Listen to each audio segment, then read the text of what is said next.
UPSC में सफल आतिफ वकार को शाहीन एकेडमी ने किया सम्मानित।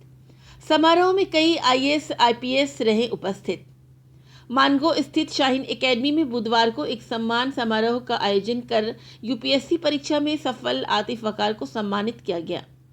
समारोह के उद्घाटन भाषण में टाटा स्टील स्पोर्ट्स डिवीजन के मैनेजर डॉक्टर हसन इमाम मलिक ने आतिफ की सफलता पर बधाई दी तथा सम्मानित अतिथियों का परिचय कराया। कार्यक्रम में कई आईएएस आईपीएस ने लोगों को संबोधित किया तथा छात्रों और अभिभावकों का मार्गदर्शन किया गया। कार्यक्रम में गुमला व कोडरमा के पूर्व SP IPS doctor Ehtesham Waqarib मुख्य अतिथि के रूप में मौजूद थे। उन्होंने आतिफ की सफलता पर बधाई दी तथा भविष्य के लिए मार्गदर्शन किया। आईएएस दीपांकर चौधरी ने आतिफ की सफलता पर हर्ष व्यक्त करते हुए वकार के माता पिता श्रीमती महजबीन अख्तर और श्री खुर्शीद इकराम को बधाई दी। उन्होंने छात्रों को संबोधित करते हुए कहा कि भविष्य की सफलता के लिए अभी से ही मेहनत करना जरूरी है। इस सम्मान समारोह में आतिफ वकार के माता पिता श्रीमती महजबीन अख्तर और श्री खुर्शीद इकराम को भी सम्मानित किया गया। आतिफ वकार ने कार्यक्रम को संबोधित करते हुए अपनी सफलता और तैयारी की रणनीति साझा की और छात्रों को प्रेरित किया। उन्होंने छात्रों को सफलता प्राप्त करने के लिए कड़ी मेहनत और लगन से अध्ययन करने की सलाह दी। उन्होंने कहा कि समय का सदुपयोग सफलता की कुंजी है। छात्रों ने भी उत्साहपूर्वक भाग लिया और यूपीएससी जैसी कठिन परीक्षा की तैयारी कैसे करें और असफलता के बाद आगे कैसे बढ़े, इस बारे में कई सवाल पूछे। केरला पब्लिक स्कूल के निदेशक डॉक्टर शरद चंद्रा ने छात्रों को कड़ी मेहनत, लगन और समय प्रबंधन के महत्व पर प्रकाश डाला।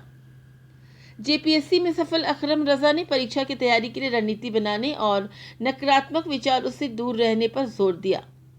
छात्रों ने उत्साहपूर्वक सवाल पूछे और आतिफ वकार से मार्गदर्शन प्राप्त किया। कार्यक्रम में विभिन्न स्कूल कॉलेज के छात्रों के अलावा बड़ी संख्या में अभिभावक और अन्य गणमान्य लोग उपस्थित थे। आतिफ वकार जो यूपीएससी का 2023 का एग्ज़ाम हुआ उसमें क्वालिफाई किए हैं और ऑल इंडिया रैंक इनका 819 है। तो ये हम लोगों के लिए एक प्राउड मोमेंट था, जमशेदपुर के लिए, खासकर कम्युनिटी के लिए भी, कि यहाँ पे एक टफेस्ट एग्ज़ाम जो आईएएस का है वो क्वालिफाई किए हैं।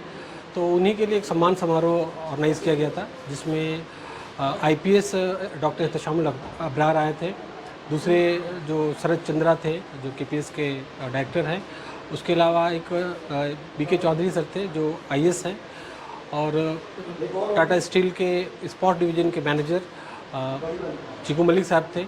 उसके अलावा भी जमशेदपुर के बहुत सीनियर एजुकेशन से जुड़े हुए लोग, समाज से जुड़े हुए लोग और स्टूडेंट्स थे। तो आइडिया ये था कि आतिफ वकार के इस पूरी कामयाबी को लोग सेलिब्रेट करें और थोड़ा इंस्पायर हो, थोड़ा इंस्पिरेशन जो हो ले, और जो बच्चे तैयारी करना चाहते हैं उनको एक प्लेटफॉर्म जो दिया जाए। इसी के लिए ये प्रोग्राम को ऑर्गेनाइज़ किया गया था। क्या क्या कौन बच्चे लोग कौन कौन मौजूद थे, मोटिवेशनल या उनको और क्या टिप्स दिए गए? इस प्रोग्राम में सबसे पहले आतिफ को जमशेदपुर शाहीन एकेडमी की तरफ से सम्मानित किया गया और अलग अलग सेक्शन के बच्चे थे। इसमें ज़्यादातर बच्चियाँ थी, गर्ल्स थी, जो आईएएस की तैयारी करना चाहती या डिफरेंट कंपटीशन के ज़रिए से माशरे की तामीर में एक अपना रोल अदा करना चाहती है।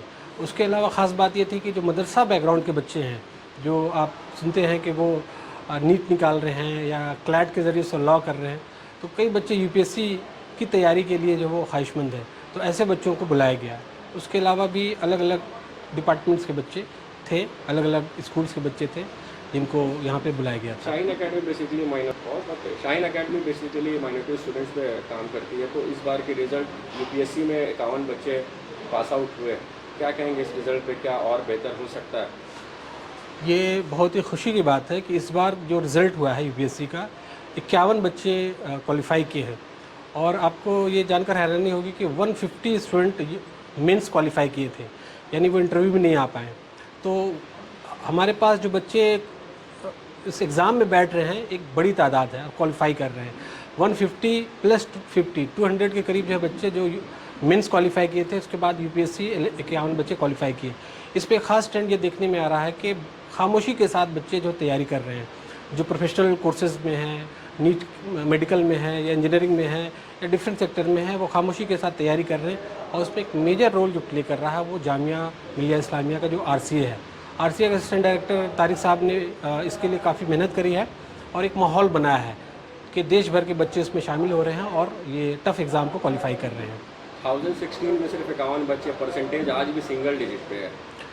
हाँ, ये हकीकत है कि अभी इस पर काफ़ी काम करना है, सिंगल डिजिट पे है, लेकिन पिछले आप 5 साल का रिज़ल्ट देख लें तो उससे इस साल का रिज़ल्ट बेहतर है। तो हम धीरे धीरे इम्प्रूव कर रहे हैं और कम्युनिटी में एक साइलेंट रिवोल्यूशन जो हो आ रहा है इस ताल्लुक से। ज़रूरत सिर्फ इस बात की है कि एक सपोर्ट सिस्टम डेवलप किया जाए, जो डिफरेंट इंस्टीट्यूशंस कर रहे हैं, जैसे जामिया RCA कर रहा, जामिया हमदर्द कर रहा, AMU कर रहा, उसी तरह से हज हाउस मुंबई है वो कर रहा, हज हाउस पटना है वो कर रहा, और छोटे छोटे लेवल पे कई जगहों पे इस तरह की कोशिशें हो रही है। उसके अलावा स्टेट PCS में अगर आप देखें तो ये रेशियो बढ़ा है। स्टेट PCS में खासकर BPSC के थ्रू से बड़ी तादाद में जो है वो बच्चे निकाल रहे हैं। तो ये एक चेंज है, एक तब्दीली आ रही है। उम्मीद है कि और भी बेहतर होगा।